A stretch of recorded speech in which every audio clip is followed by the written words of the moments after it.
So yeah, when I think of my childhood and growing up, probably the first thing that comes to my mind is I just thank God that I even made it, that I'm alive. My parents couldn't have children. They tried, and they had a stillborn, and then they had an ectopic pregnancy. And the doctors told my mom and dad that they should not have any more kids, have my mom's tubes tied. So they decided to not get my mom's tubes tied, actually, to be honest, but to adopt. So they adopted my older brother. And then they wanted to try one more time for a child, and my mom got pregnant with me, and it was a really difficult delivery. From what I hear, I almost died, my mom almost died. They didn't even ask my parents, they just tied my mom's tubes, so she was never gonna have any more kids. So the fact that I survived, she survived, and I'm here is a miracle and a blessing. And so after that though, my parents weren't gonna have any more kids, and then they adopted a younger sister of mine. So really it's God's grace that I'm even here, that I made it. Grew up for a few years in Indiana. I then lived a couple years in Tennessee. I would say I grew up in Virginia, Lynchburg, Virginia. My dad taught at Liberty University.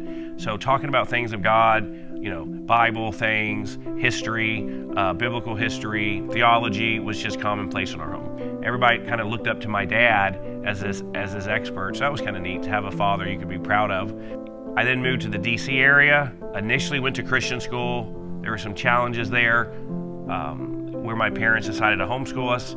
Then did that for a while, went back to school to play sports. And then it was in 1996, I went to a Bible college and did that out in Missouri, and met my wife, Jennifer, and ended up getting a bachelor's degree in, I think it was pastoral studies. And then I felt like if I was gonna go into ministry, I had heard someone say something like, for example, if you're gonna be a doctor and you're gonna be a physician, work on people, bodies, and you go through all medical school and all those years, well, if you're gonna go into ministry, you should study and prepare for that. So that made sense to me. So I ended up, after my undergrad degree, spending another 5 years in graduate school working on what's called a Master of Divinity. Now, people who know me or have known me for years would know that I like sports. Of all the different sports, I would say basketball has been my favorite. But as I've turned 50 recently, and with injuries and all the things that can happen, I can't tell you that my favorite hobby or pastime is playing basketball, because I don't do that anymore.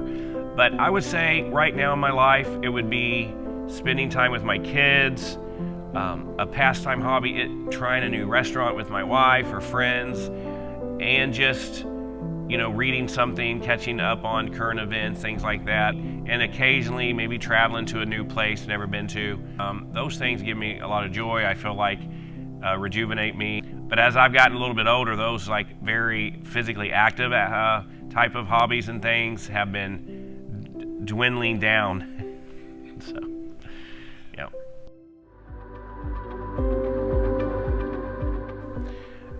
The statistics show that 40, 50 years ago, like when I grew up, it was somewhere between 70 to 80% of people went to church, and that was good. It means they had a pastor, a minister, a priest, maybe regardless of someone's religious background, they had a rabbi they could go to. Well, now, fast forward to 2025, it's somewhere in the percentage 18 to 20%. Well, what that means is employees of companies that we provide spiritual care for, they have a lot of people there who don't have a church home. They don't have a pastor or someone they can go to when there's a crisis or an emergency, or they have a question. But being a chaplain in that particular organization, we're there and they can turn to us, and we can direct them, most importantly, to God. We can direct them to the things that they need that can help them.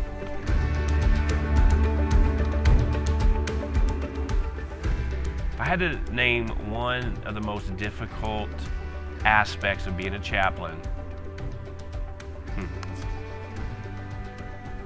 it would probably be knowing that I can't personally fix someone's problems or help someone. They're coming to me, maybe they're desperate, they've tried a lot of things, so hey, why not talk to a chaplain? We can't make a decision for them. I wish, I could make people do the right thing, or cut off unhealthy relationships, start being part of a good community that's positive and helpful in certain activities that they're participating in. But I've learned that they have to make that decision themselves, and So there I just have to trust the Lord for that and give it over to God, but that's the most difficult thing.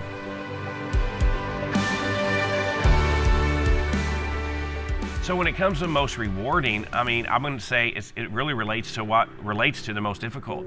It's the most rewarding when there's a person out there who has some challenges, has some struggles. They come to a chaplain, let's say in this case it's me or one of our chaplains.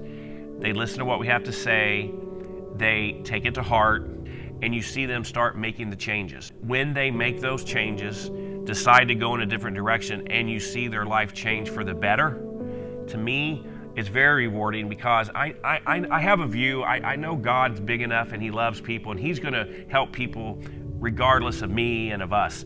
But it's neat to see when God chooses to use me or a chaplain to be part of that change. And I would say for sure that's the most rewarding.